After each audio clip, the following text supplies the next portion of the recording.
Good afternoon. My name is Richard Thomas. I'm the Director of New York Area, which stands for Affordable, Reliable Electricity Alliance. And I'm also a City Councilman in the City of Mount Vernon. I'm here going to read a statement on behalf of my Chairman, Mr. Jerry Crimmer, Chairman of New York Area. We represent business groups, labor unions, community organizations, and independent energy experts, and we issue the following statement. With over 11,000 man-hours devoted by multiple inspectors from the federal government through the Nuclear Regulatory Commission, Indian Point continues to demonstrate that it is a safe facility. For 8 years in a row, Indian Point has earned the NRC's highest safety rating, green. Through the NRC's exhaustive inspections and in numerous independent studies, Indian Point repeatedly proves that it operates at the highest safety standards. Indian Point's consistently generated, competitively priced baseload power provides 25% of New York City's region's electricity. The plant is essential to New York's economic growth and prosperity. Furthermore, replacing Indian Point would lead to a deterioration in the region's air quality, causing many health and other problems. New York is already expected to face multiple major electricity challenges in the coming years, with Indian Point continuing to operate. Without Indian Point, the region would face vast economic uncertainty, which we can ill afford, especially in these difficult times. Thank you for your time, and I submit this to you on behalf of the Indian. Michael Smith, I'm Westchester County Legislator, representing the Mount Pleasant area. I am speaking on behalf of myself and not on behalf of the Westchester County Legislature. I am here and I am supportive of the current renewal of NRC's. Westchester County currently has been built upon sustainability of the power it's receiving now. We need opportunities like tonight for people to come out and express their opinion honestly. I have to tell you that the long-term viability of the economics of Westchester County is very important, as well as its safety. And there's a great opportunity here for voices to be heard. And I'll tell you myself personally, I was dissatisfied with what was going on in Westchester County, so I ran for elected office. There are opportunities to work outside the system, and there are opportunities to work inside the system. I toured the Indian Point facility. I saw the controls they had in place. As a non-engineered type person, I got the sense that they are looking to do the right thing. They no more want a problem occurring there than we do. I'm going to sit and listen to you all respectfully. I'm going to sit and listen to what you have to say tonight. So if you could just let me get through and you want to boo at the end, that's fine. But I'm going to listen to you. There are, as I understand, NRC personnel on site the entire time. They're aware of what's going on there. Now, as we become more sophisticated, as we become more intelligent, as science gets better, there is nothing wrong with us raising our standards and doing better. There are aspects regarding Indian Point and regarding nuclear power that we, and myself, even though I'm in support of this, that I think we can do better on. We do not have a solution yet on the spent nuclear fuel. We need an answer. And we need a consistent answer on that from the country. Also, too, I mean, in Westchester County, even though there has been a number of statements as far as the evacuation plan, and it can't be done, I don't think that's a good enough answer, and I don't think we should be satisfied with that. So I think there's opportunities to raise the bar. I think there's opportunities to raise the quality standards. I think the NRC being here, evaluating us, is evaluating Indian Point is the right thing. But I think get involved in the system, speak on the outside, get yourself elected on the inside, and work from that way. Thank you for your Good evening. My name is Dr. Marsha Gordon. I'm the President of the Business Council of Westchester. We're comprised of 1,000 corporate, mid-sized, and small business firms and individuals. It's important for all of our members that Westchester has reliable, affordable power, jobs, economic development, and continued prosperity. And Indian Point is essential for meeting these challenges. Those of you who own a business here in Westchester understand the importance of knowing that the lights will come on when you flip the switch. You understand the effect rising energy costs have on your finances, especially in the struggling economy. Indian Point Energy Center generates more than 2,000 megawatts of electricity on a typical day, providing abundant power to light millions of homes, thousands of businesses, and hundreds of critical transportation, health, and municipal systems. The plant ensures their continued operation and contributes to economic development. In a 2008 independent economic study, which the Business Council co-sponsored, Indian Point's importance to the region was thoroughly documented. In addition to the jobs at the plant, Indian Point is responsible for generating 11,000 jobs in the lower Hudson Valley. Furthermore, the loss of Indian Point could cause electricity rates in the region to rise as much as 150%. Indian Point plays an essential role in maintaining the region's economic vitality, and we support its continued operation. Thank you. My name is Manda Jo Green. I am the Environmental Director of Hudson Rivers Loop Clearwater, and I also serve on the Town Council in the town of Rosendale, which is within a 50, even though it's up in Ulster County, it's within a 50-mile radius. Both my sons live in New York City. Carl, I say this every year, don't I?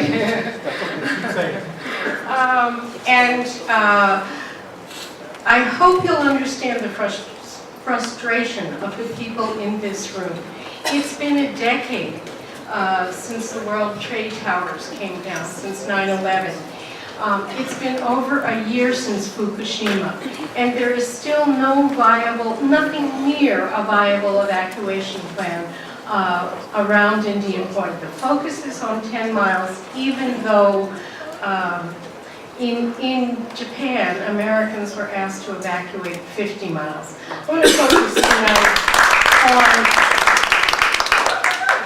what I see as the problem with the NRC's annual safety assessment for 2011. And I did read the 6 or 8 pages and tried to understand it as well as I could.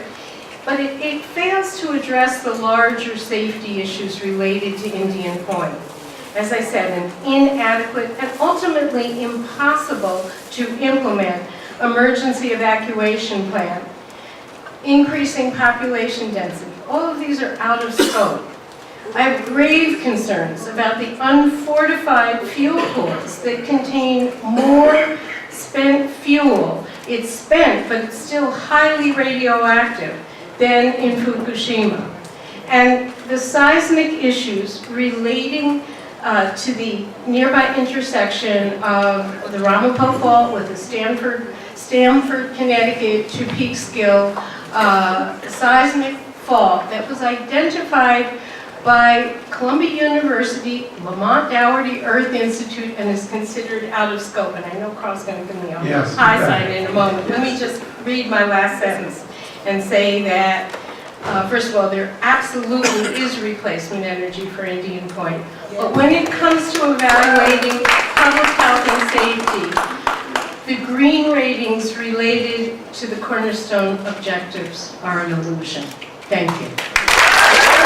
Good evening. My name is Joe O'Brien. I represent Congressman Elliot Engel, who's going to be here tonight but is in Washington. The statement is, the safety of Indian Point continues to be one of the most serious issues facing the metropolitan region.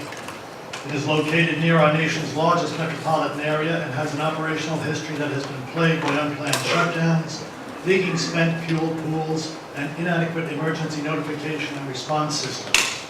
Indian Point would never be approved in this location were it to be built today, this close to America's major population and financial centers. The plant is 24 miles from New York City with 25 million people living within a 50-mile radius. When the Japanese nuclear facility failed, the Nuclear Regulatory Commission advised Americans in Japan to get 50 miles away from it. Equally worrisome for Westchester and Rockland residents is the lack of roads to allow an effective evacuation in the event of an accident or attack. Indian Point is responsible for a long list of environmental assaults on the Hudson River and the region almost since its opening. 5 months after Indian Point 2 opened in 1973, it was shut down when engineers discovered a buckling in the steel liner of the concrete dome in which the nuclear reactor is housed. There was a far more serious incident in the plant, a small radioactive leak from a steam tube, causing Indian Point 2 to close in February of 2000 for 11 months. Lately, there have been a string of leaks of water containing tritium and strontium-90, plus closures for a variety of reasons. One of the planes hijacked on 9/11 flew over Indian Point on its way to the World Trade Center. Documents later found in Afghanistan contained information about America's nuclear power plants. It is reasonable to deduce that terrorists would be severely tempted to attack such a target, especially one so close to so many people. The plant is also located near two seismic faults that together raise the possibility of an earthquake far larger than any anticipated when it was built. Columbia University in a recent study said, said Indian Point is, quote, clearly one of the least favorable sites in our area from an earthquake hazard and risk perspective. The earthquake experience along the East Coast last year proved this scenario is very realistic. The recent tragedy in Japan shows just how devastating a nuclear malfunction can be. Indian Point is well past its prime, and we have the ability to replace the power it provides. I call on the NRC to not relicense Indian Point. The risks are too great. The safety of our citizens is paramount, must come first. It is time to end the Indian Point era in our region once and for all. Thank you. I am Michael G. O'Connor, the elected superintendent of highways for the town of Ossining. I also serve as president of the Westchester and Putnam Counties Association of Town Highway Superintendents. And in full disclosure, I am a former Con Edison employee from 1966 to 1969. Over the last 30 years, I have attended meetings held on site at Indian Point.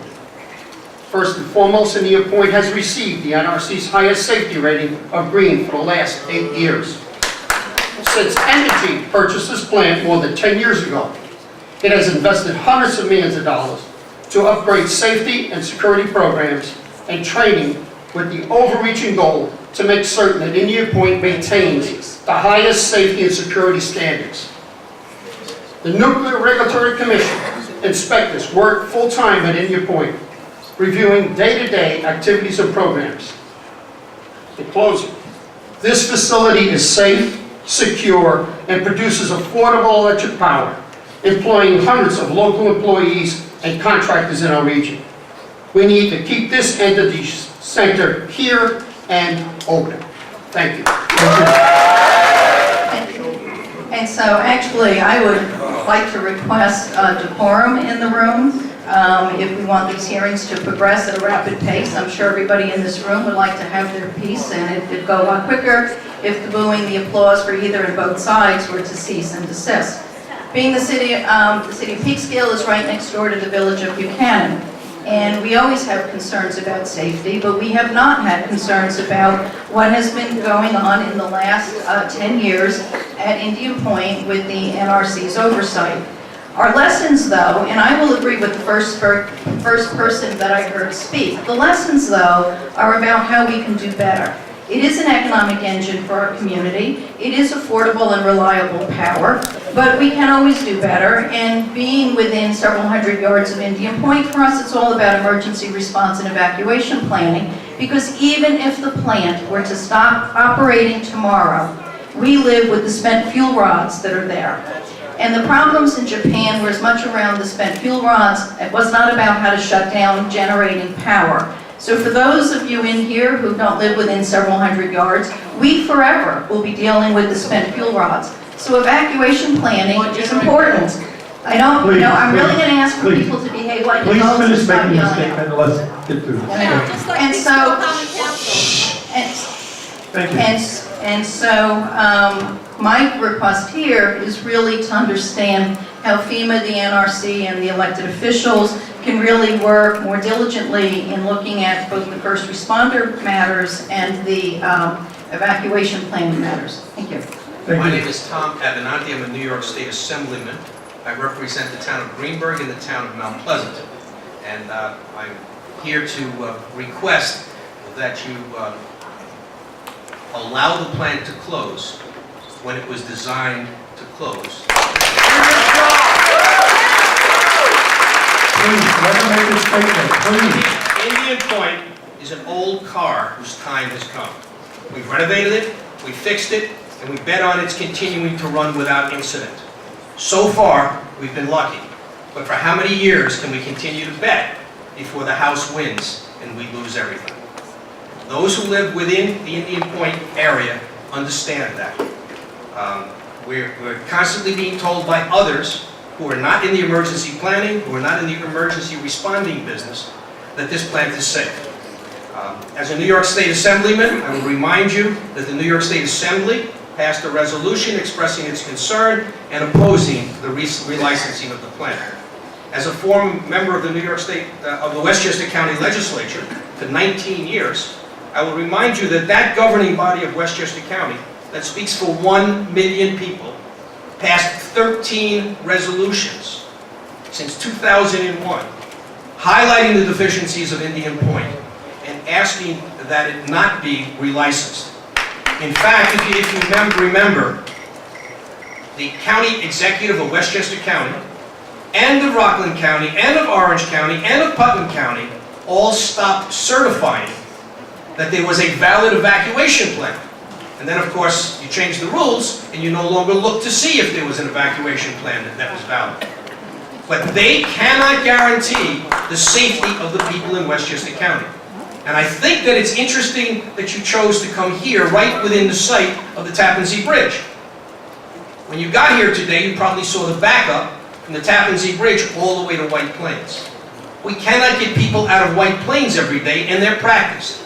There is no way you're going to get people out of Westchester County if there's a problem. And there's no way that sheltering in place is going to work. You just take a look at what's happened with all of the other power plants, the nuclear power plants that have had a problem, you can't shelter in place. Thank you. Let me just Wrap it up then. And I will wrap up. It's interesting that the Tappan Zee Bridge is proposed to be rebuilt.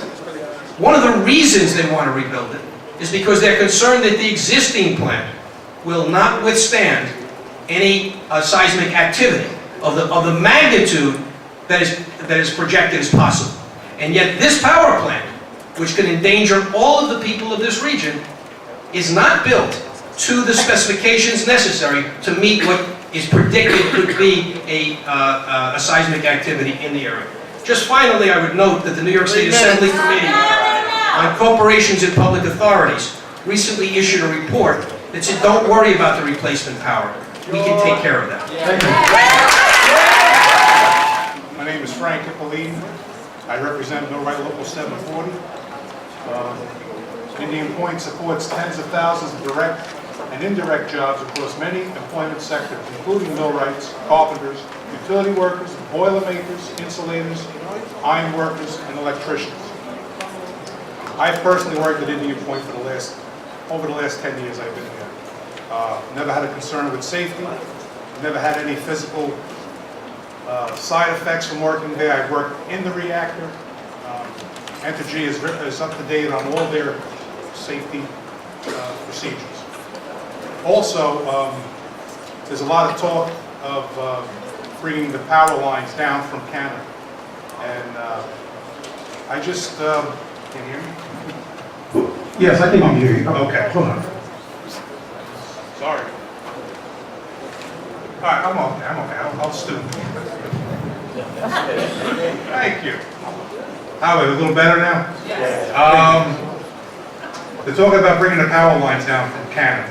And to me, it's just like getting foreign oil. We're going to be held hostage by another country. Please, let him make a statement. And the people that work at Indian Point make the money in this area, spend it in this area, and it's just vital for all surrounding economy, taxes. That's all I have to say. Thank you for your time. Thank you. I'm John Armbruster. I'm a seismologist with Columbia University. For the last 40 years, we have been studying the earthquakes in the New York City area, and we believe we have. Put it near your mouth, like 2 inches away. We have been studying the earthquakes in the New York City area for the last 40 years, and published our results in 2008. And we believe we have results with significant implications for Indian Point, and that those results should be considered in the relicensing of Indian Point, including the discovery of a a second fault line passing near Indian Point in addition to the Ramapo fault line. So we don't agree with the NRC's position that new seismic data is not relevant to the relicensing of Indian Point. Yeah, thank you, Mr. Armbruster. I do want to address that issue about seismic. As you are probably aware, several years ago, the U.S. Geological Service came out with a new study that indicated in many areas of the eastern part of the United States different levels of seismic activity.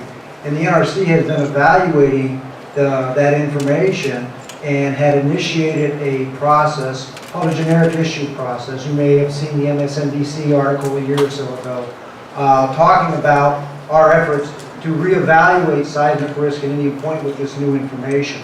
In light of the events of Fukushima, with the seismic event and the tsunami in Fukushima, we have accelerated that process by incorporating into our post-Fukushima lessons learned actions on a request from licensees to provide us information in a fairly short period of time, a year or so, regarding seismic information that we can then analyze and determine whether there indeed needs to be a reevaluation of the seismic capability. And I'm sure that we will leverage the information that you all have developed as part of that process.